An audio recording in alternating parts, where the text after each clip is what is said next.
Education is the great divide in our nation. It is, if you have a good education, it doesn't matter what your ethnic background is. It doesn't matter what your economic background is. You get to write your own ticket. That was something that my mother understood.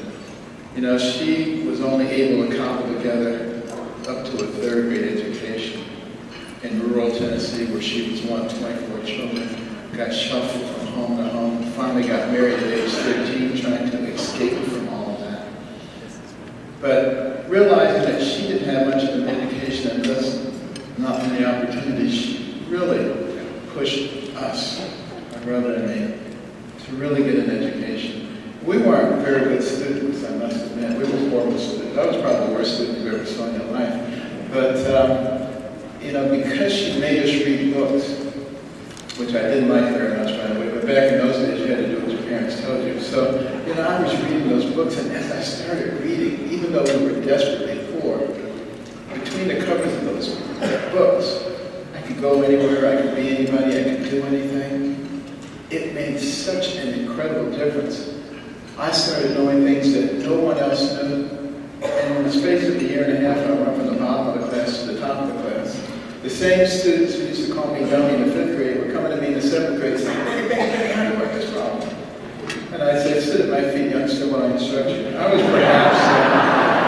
perhaps a little obnoxious. But it sure felt good to say that to those turkeys. But, I just had a very different impression of who I was. And even at a high school that wasn't known for academics in inner city Detroit, I still got what I needed because I realized that if I was going to get a good education, it was up to me. And a lot of times the teachers weren't able to teach what they were planning to teach because they spent the whole hour disciplining people. I would make it my business to go back after school and ask them what they were planning to teach today. And they were so delighted to see me come back. And I got a lot of extra tutoring, and they directed me to all kinds of programs throughout the city. And I got what I needed to go from inner city high school in Detroit to Yale University. But it required understanding that the responsibility was my own. And that is such an important concept for us to get across to all of our young people today. Because there are those out there who want to tell everybody that they're a victim. That they're a victim of society and that somebody else is in control of their destiny. But what I learned from reading those books is that the person who has the most to do with what happens to you in life is you. You get to make the decisions. You get to decide how much energy you want to put behind it.